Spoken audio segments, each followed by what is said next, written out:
오늘 말씀의 제목은 예수님의 이름으로 기도가 달라지다입니다.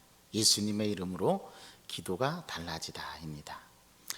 우리가 삶을 살아가다 보면 불가항력적인 일들을 만나게 됩니다. 그것이 나에게 좋은 일이든 나에게 좋지 않은 일이든 우리 힘으로 어찌할 수 없는 일들을 만나게 되죠. 가령 내가 원치 않는 질병에 걸린다든지, 또 암에 걸려서 암에 투병한다든지, 이것은 내가 선택하고 이것은 내가 노력해서 얻어진 것이 아니라 불가항력적으로 나에게 일어나지 않았으면 좋았을 일인데 그 일들이 우리가 살아가는 삶의 세계 가운데 일어납니다. 또 어떤 때는 그 불가항력적인 일들 가운데는 나에게 좋은 일들도 있을 수 있죠. 정말 하나님의 은혜가 내가 전혀 예상하지 못했던 때에 나에게 임해서 성령으로 충만해서 나의 믿음이 더 돈독해지고 하나님과의 관계가 더 친밀해지고, 그래서 이전에 막혔던 기도가 다시 터지기도 하고 하나님께 받았던 은사를 다시 회복하기도 하고, 그러한 일들이, 불가항력적인 일들이 우리에게 일어납니다. 우리는 그런 은혜를 unexpected grace라고 하죠. 전혀 예상하지 못했던 은혜, 또 전혀 예상하지 못했던 일들이라고 합니다. 오늘 우리가 사도행전을 이제 4장을 계속 읽어나가고 있는데, 어제까지 본문 말씀을 들여다보면 사도들이 이렇게 공회에 잡히게 됐죠. 그래서 아주 그 스펙타클하고도 굉장히 오묘한 그러한 기대감과 관심을 가지고 말씀을 우리가 들여다보았습니다. 한편으로는 이런 마음도 들었죠. 사도들이 풀려날 수 있을까?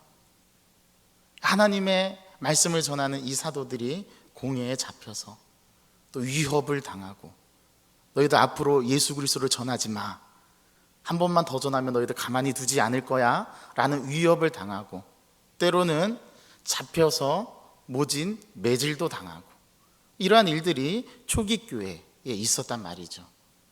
예수 그리스도께서 사도행전 1장에서 제자들이 보여지는 그 앞에서, 사람들 앞에서 다시 하나님의 보좌로 승천하셨을 때 그 모습을 지켜보면서 가정에서 모여서 또 마가의 다락방에 모여서 기도하고 예배하는 초기 교회의 모습이 사도행전에서 계속 보여지고 있습니다.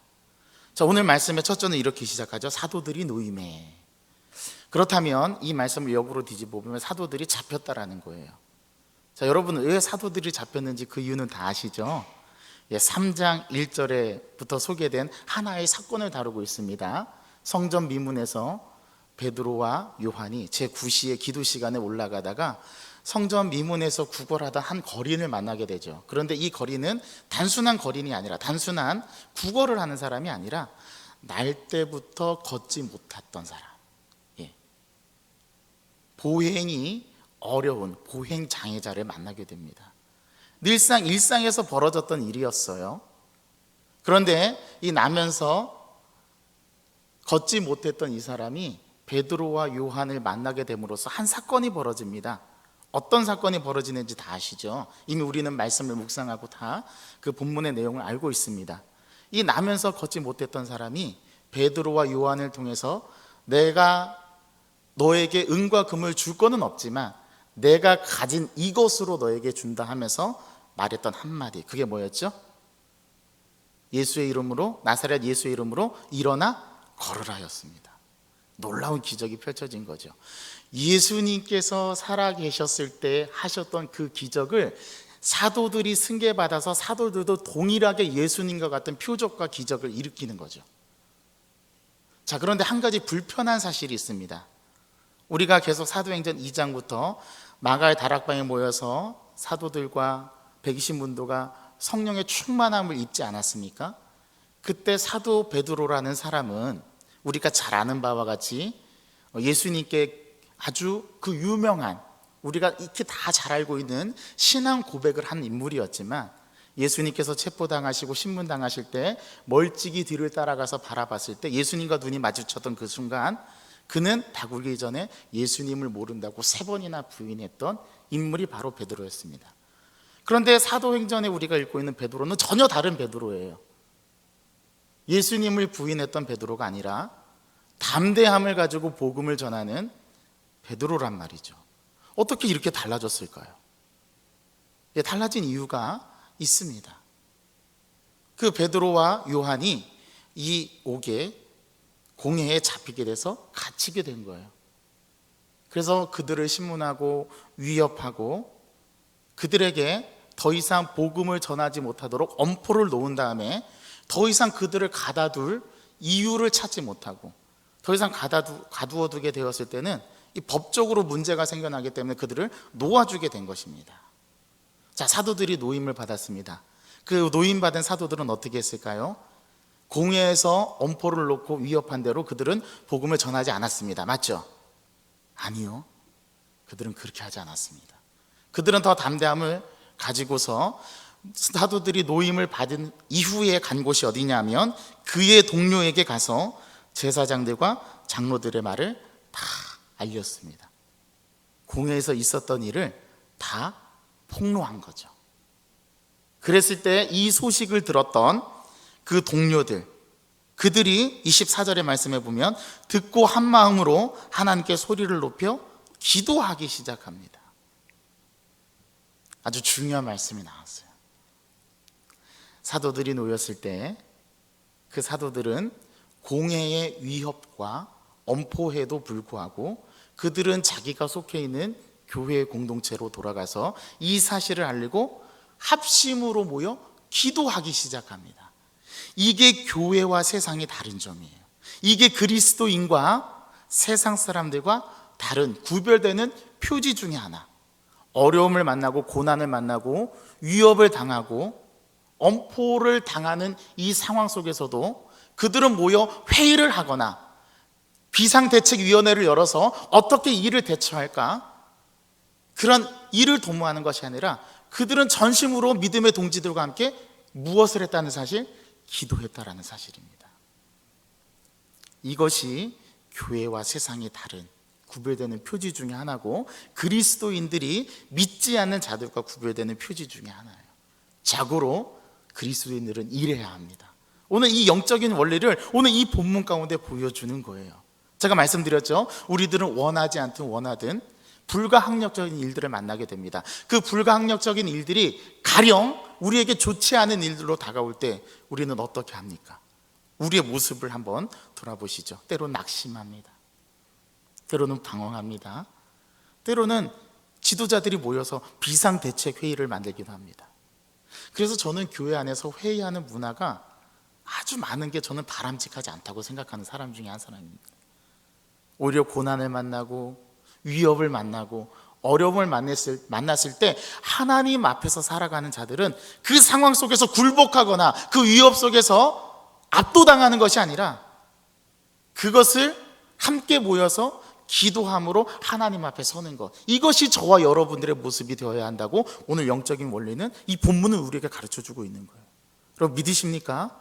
이것이 바로 우리가 나아가야 할 방향, 이것이 그리스도인들이 살아가야 할 삶의 모습, 이것이 교회가 나아가야 할 방향인 줄 믿습니다. 앞으로 우리가 어떤 어려움과 고난을 만날 때 비상대책회의를 열어서 회의를 하는 것이 아니라 각자가 무릎 꿇고 하나님 앞에 엎드려 다 같이 한 마음으로, 오늘 말씀해 보니까 듣고 한 마음으로 하나님께 소리를 높여 통성 기도를 했다는 거죠. 전심으로 마음을 모아서 그 문제에 대해서 하나님 앞에 기도를 했다는 것이죠. 오늘 또 기도의 내용이 기가 막힙니다. 기도 내용이 정말 중요합니다. 자, 이렇게 사도들이 놓인 이후에 그들은 공회의 위협, 사내들인 공회의 위협에도 불구하고 엄포에도 불구하고 그들은 더 힘을 얻어 하나님 앞에 엎드려 기도하면서 복음을 전하는 모습을 오늘 마지막 절 우리가 봉독한 31절 말씀까지 보여주는 거예요. 자, 그런데 한 가지 살펴볼 점이 하나 있습니다. 불편한 사실. 어떤 점이 불편하냐면, 자, 여러분 나면서부터 걷지 못했던 사람이 어떻게 걷게 되었는지 아시죠? 오늘 그것을 좀 우리가 이 사도행전에서 살펴봐야 합니다. 여러분 한번 우리 말씀을 찾아보겠습니다. 2장 38절 함께 좀 찾아서 읽어보겠습니다. 앞장으로 넘겨서 2장 38절 우리 다 같이 한 목소리로 봉독하겠습니다. 우리가 봉독하는 구절들의 공통점을 여러분 한번 찾아보십시오. 다 같이 38절, 2장 38절을 읽어보겠습니다. 베드로가 이르되 너희가 회개하여 각각 예수 그리스도의 이름으로 세례를 받고 죄 사함을 받으라. 그리하면 성령의 선물을 받으리니. 자, 3장 6절입니다. 3장 6절 한번 읽어보겠습니다. 베드로가 이르되 은과 금은 내게 없거니와 내게 있는 이것을 내게 주노니 나사렛 예수 그리스도의 이름으로 일어나 걸으라 하고. 자, 3장 16절 읽어보겠습니다. 3장 16절입니다. 다 같이 읽어보겠습니다. 그 이름을 믿음으로 그 이름이 너희가 보고 아는 이 사람을 성하게 하였나니 예수로 말미암아 난 믿음이 너희 모든 사람 앞에서 이같이 완전히 낫게 하였느니라. 4장 7절 한번 읽어보시죠. 사도들을 가운데 세우고 묻되 너희가 무슨 권세와 누구의 이름으로 이 일을 행하였느냐. 4장 10절 읽겠습니다. 너희와 모든 이스라엘 백성들은 알라. 너희가 십자가에 못 박고 하나님이 죽은 자 가운데서 살리신 나사렛 예수 그리스도의 이름으로 이 사람이 건강하게 되어 너희 앞에 섰느니라. 이어서 4장 17절입니다. 이것이 민간에 더 퍼지지 못하게 그들을 위협하여 이후에는 이 이름으로 아무에게도 말하지 말게 하자 하고. 18절입니다. 그들을 불러 경고하여 도무지 예수의 이름으로 말하지도 말고 가르치지도 말라 하니. 아멘. 오늘 마지막 4장 30절 말씀 함께 읽어보겠습니다. 시작. 손을 내밀어 병을 낫게 하시옵고 표적과 기사가 거룩한 종 예수의 이름으로 이루어지게 하옵소서 하더라. 아멘. 저희가 지금 읽은 구절에서 공통적으로 여러분 나타나는 구절을 눈으로 확인하셨습니까? 무엇입니까? 예수의 이름입니다. 예수의 이름.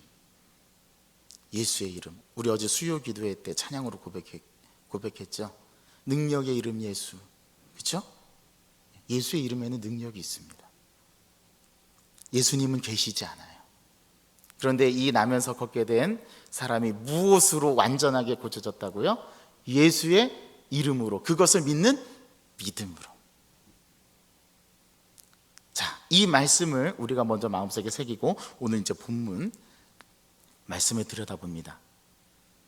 자, 사도들이 놓였어요. 위협을 당했습니다. 협박을 당했어요. 이제 이후로는 예수님의 이름, 예자도 언급하지 마.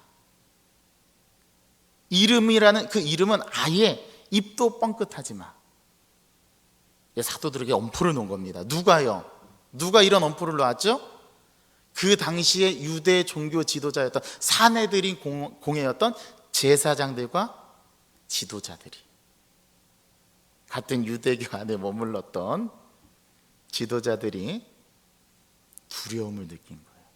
사도들이 전한 예수 이름 때문에 기적이 나타나요.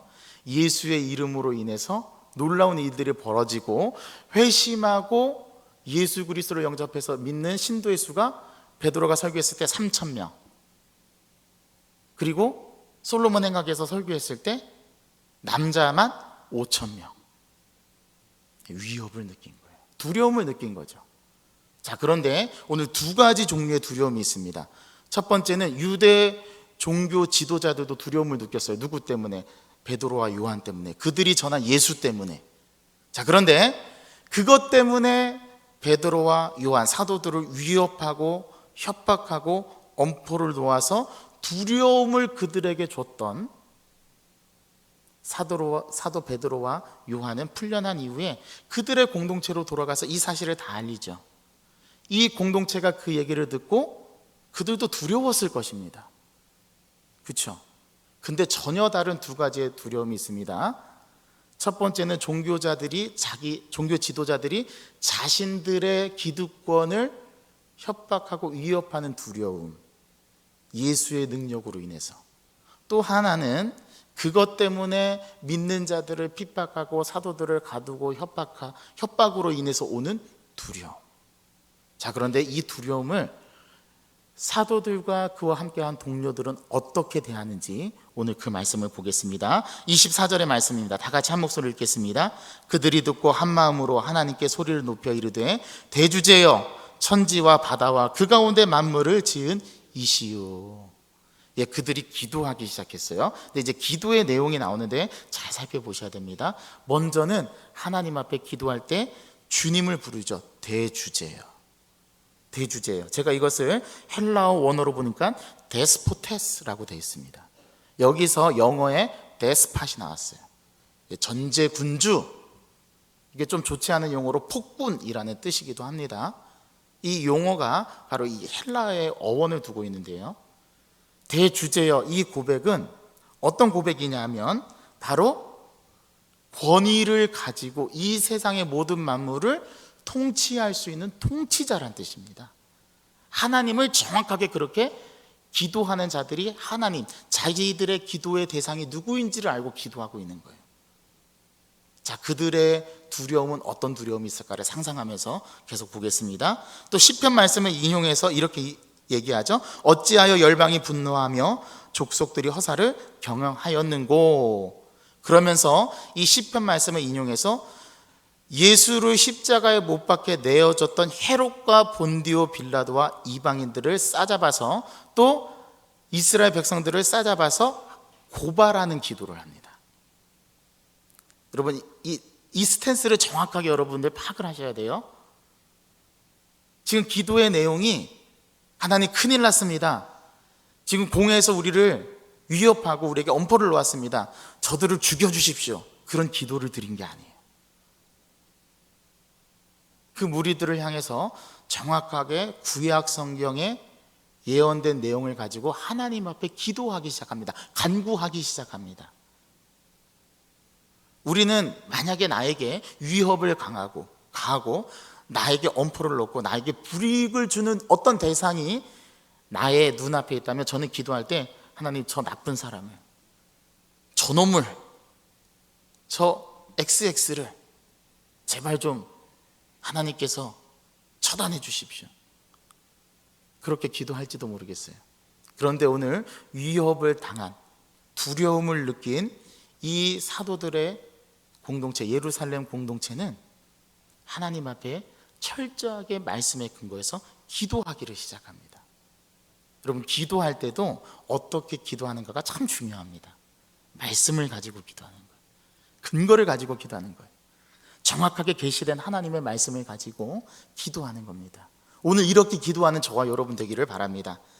그때 말씀을 가지고서 헤롯과 빌라도와 합세한 이방인들과 이스라엘 백성들을 고발하면서 그들이 거룩한 종 예수를 거슬러서 하나님의 권능과 뜻대로 이루려고 하나님께서 예정하신 그대로 그 일이 이루어졌습니다 라는 것을 인정하고 기도의 내용에 담아서 하나님 앞에 올려드리면서 이렇게 하죠. 29절에 보니까 주여 이제도 그들의 위협함을 굽어보시옵고.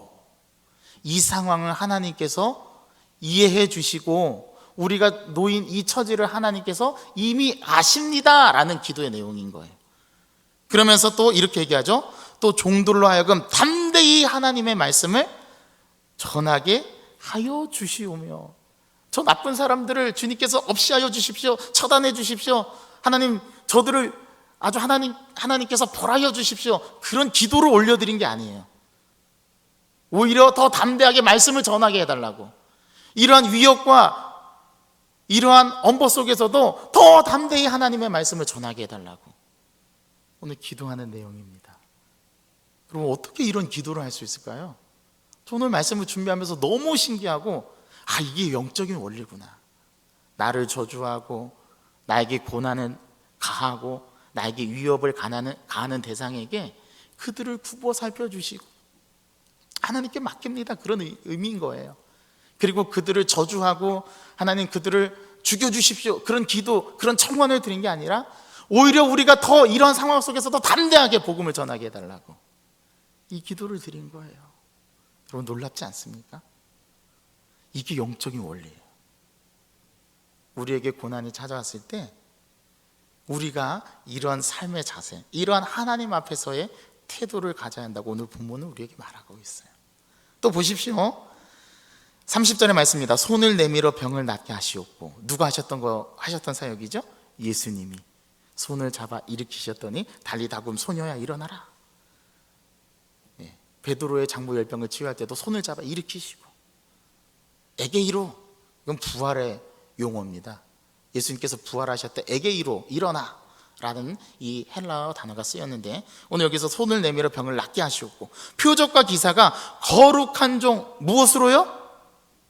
예수의 이름으로. 그러니까 기도의 근거가 예수의 이름에 있는 거예요. 여러분 앞으로 기도하실 때 어떻게 기도하시냐면 제가 천기두서를 해드릴게요. 비밀을 가르쳐 드릴게요. 기도할 때 예수의 이름으로 기도하는 겁니다.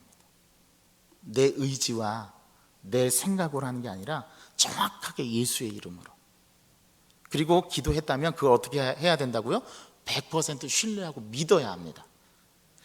우리 한국교회가 지금 잃어가고 있는 게 기도입니다. 기도예요. 우리 믿음의 선배들처럼 기도하지 않아요. 또 기도한다 해도 100% 그것을 신뢰하지 않습니다.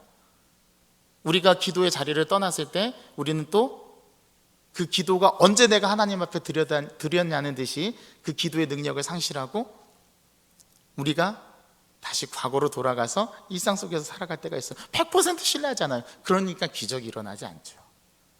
오늘날 왜 부흥사들이 한때 1970년대 80년대 막 우리가 어려울 때에 그렇게 막 믿음이 불같이 일어나던 때에 기적이 일어나고 표적이 일어나고 그런 성령의 역사가 일어났는데 왜 오늘 현대시대는 그런 역사가 일어나지 않느냐? 많은 사람들이 저에게 물어옵니다. 이유는 한 가지입니다. 우리가 믿는 믿음의 대상을 100% 신뢰하지 않기 때문에, 그리고 내가 기도한 대로 그걸 믿지 않기 때문에. 오늘 이 영적인 원리를 오늘 본문은 우리에게 가르쳐줍니다. 그래서 저는 오늘 설교의 제목을 예수의 이름으로 기도가 달라지다, 차원이 높아진 거예요. 위협을 가하는 그들을 주님께서 없애달라 그런 간구와 청원이 아니라 오히려 이 상황을 주님께서 이해하시고 오히려 더 담대하게 복음을 전할 수 있는 용기를 주시며 우리가 기도했을 때 또 우리가 복음을 전했을 때 표적과 기사가 증거로 일어나게 하여 주옵소서. 여러분들을 저주하고 여러분들에게 위협을 가하고 여러분들에게 고난을 주는 대상이 있다면 이 기도로 예수의 이름으로 기도하는 저와 여러분 되기를 간절히 소망합니다. 오늘 하루를 그렇게 살아갈 때 저와 여러분들에게는 하나님, 새로운 하나님을 발견하게 될 것입니다. 그러한 하루를 사시는 저와 여러분 되기를 바라서 오늘 이 말씀을 같이 나누었습니다. 함께 기도하겠습니다.